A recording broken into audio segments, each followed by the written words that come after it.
ಕೊಡುತ್ತೆ. ಓಕೆನಾ? ಅದಕ್ಕೆ ನಾವೇನ್ ಮಾಡಬೇಕು, ಜಾಸ್ತಿ ಗಿಡ ಮತ್ತೆ ಮರಗಳನ್ನ ಬೆಳೆಸಬೇಕು. I will save you. You save me. I will save you. You save me. I will save you. Okay, ಈಗ ಒಂದು ಪರಿಸರ ಗೀತೆ ಹೇಳ್ತೀನಿ. ಸೊ ರಚನೆ GS ಶಿವರುದ್ರಪ್ಪ ಅವರು. ಓಕೆನಾ? ಎಂಜಾಯ್ ಮಾಡಿ ಎಲ್ಲ. ಓಕೆ.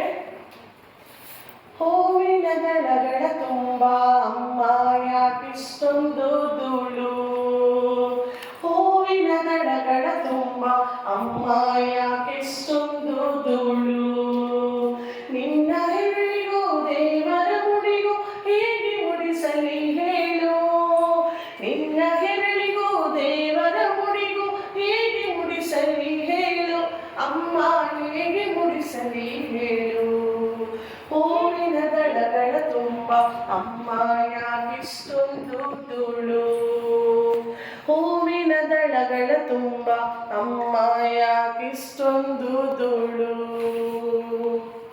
ಸುತ್ತಲೂ ಕಾಣುವ ಗಿಡ ಮರವೆಲ್ಲ ಯಾಕಿಷ್ಟೊಂದು ಬೋಳು, ಸುತ್ತಲೂ ಕಾಣುವ ಗಿಡ ಮರವೆಲ್ಲ ಯಾಕಿಷ್ಟೊಂದು ಬೋಳು, ಆರುವ ಅಕ್ಕಿಗೆ ಅಲೆಯುವ ದುಂಬಿಗೆ ಸ್ಥಳವಿನ್ನೆಲ್ಲಿದೆ ಹೇಳು, ಅಮ್ಮ ಸ್ಥಳವಿನ್ನೆಲ್ಲಿದೆ ಹೇಳು, ಹೂವಿನ ದಳಗಳ ತುಂಬ ಅಮ್ಮ ಯಾಕಿಷ್ಟೊಂದು ಧೂಳು, ಹೂವಿನ ದಳಗಳ ತುಂಬ ಅಮ್ಮ ಯಾಕಿಷ್ಟೊಂದು ಧೂಳು, ಜುಳು ಜುಳು ಹರಿಯುವ ಹೊಳೆ ಹಳ್ಳಗಳ ನೀರ್ಯಾಕಿಷ್ಟು ಕೊಳಕು, ಜುಳು ಜುಳು ಹರಿಯುವ ಹೊಳೆ ಹಳ್ಳಗಳ ನೀರ್ಯಾಕಿಷ್ಟು ಕೊಳಕು, ಈಜುವ ಮೀನಿಗೆ ದಾಹದ ಬಾಯಿಗೆ ಇಲ್ಲವೇ ಬದುಕುವ ಹಕ್ಕು, ಅಮ್ಮ ಇಲ್ಲವೇ ಬದುಕುವ ಹಕ್ಕು, ಹೂವಿನ ದಳಗಳ ತುಂಬ ಅಮ್ಮ ಯಾಕಿಷ್ಟೊಂದು ಧೂಳು.